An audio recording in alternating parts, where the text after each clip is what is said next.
सरत्या वर्षाला निरोप देण्यासाठी करवीर निवासिनी अंबाबाईच्या दर्शनाला भाविक खूप मोठ्या संख्येनं हजेरी लावत आहेत। गेल्या 4 ते 5 दिवसांपासून भाविकांची संख्या ही प्रचंड वाढलेली आपल्याला पाहायला मिळते। दररोज जवळपास 1 लाख भाविक देवीच्या दर्शनासाठी उपस्थित राहत आहेत। कोल्हापूर बरोबरच संपूर्ण महाराष्ट्र आणि देशभरातून भाविक या ठिकाणी देवीच्या दर्शनासाठी येत असतात।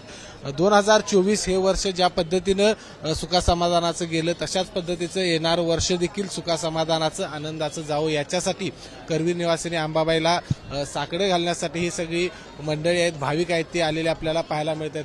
मला सांगा, तुम्ही कुठून आलेला आहात आणि देवीचं दर्शन घेऊन काय देवीकडे साकडे घालणार आहात? सोलापूरहून आलेलो आहे आणि असंच भक्तिभावानं देवीला आलेलो आहे।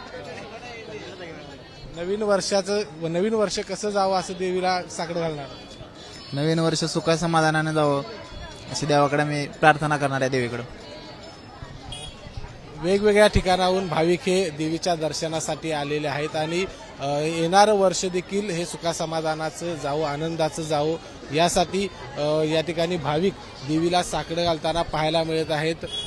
कोल्हापूरमध्ये आल्यानंतर साधारण मंदिराच्या परिसरात आल्यानंतर साधारण 1 ते 1.5 तासामध्ये देवीचं दर्शन होत असतं। पश्चिम महाराष्ट्र देवस्थान समितीनं देखील भाविकांना या ठिकाणी रांगेमध्ये उभा राहिल्यानंतर काही वेळात दर्शन अगदी मनोभावे देवीचं दर्शन घेता येईल अशा पद्धतीची व्यवस्था देखील पश्चिम महाराष्ट्र देवस्थान समितीच्या वतीनं करण्यात आलेली आहे।